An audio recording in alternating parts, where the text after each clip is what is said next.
లేదు ఆర్జేడీ బీహార్లో తను ఇచ్చిన సీట్లు తీసుకుంటుంది కాబట్టి కాంగ్రెస్తో మిత్రపక్షం, లేకపోతే ఎందుకుంటారు?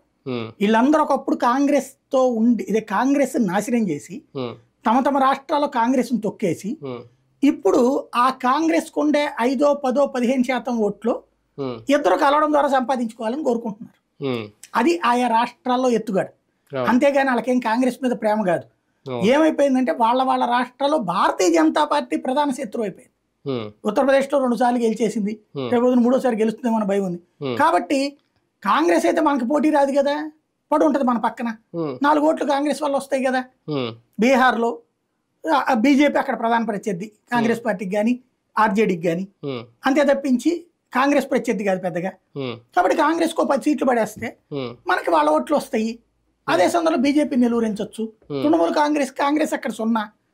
కాబట్టి దానికి 4 సీట్లు పడేసామంటే అది మనం చెప్పినట్టు అంటది. అదే సందర్భంలో జాతీయంలో మనకు మాట నడుస్తుంది. అంటే ఎవడి స్వార్థం ఆడితే ప్రాంతీయ పార్టీలు, కాంగ్రెస్కి తెలుసు అది స్వార్థం అని, కానీ దానికి ఇంకొక ఆల్టర్నేటివ్ లేదు, సింగిల్ గా ఎదిగే పరిస్థితుల్లో లేదు. కానీ ఒక ప్రాంతీయ పార్టీ బాగా బలహీన పడిపోయినప్పుడు జాతీయ స్థాయిలో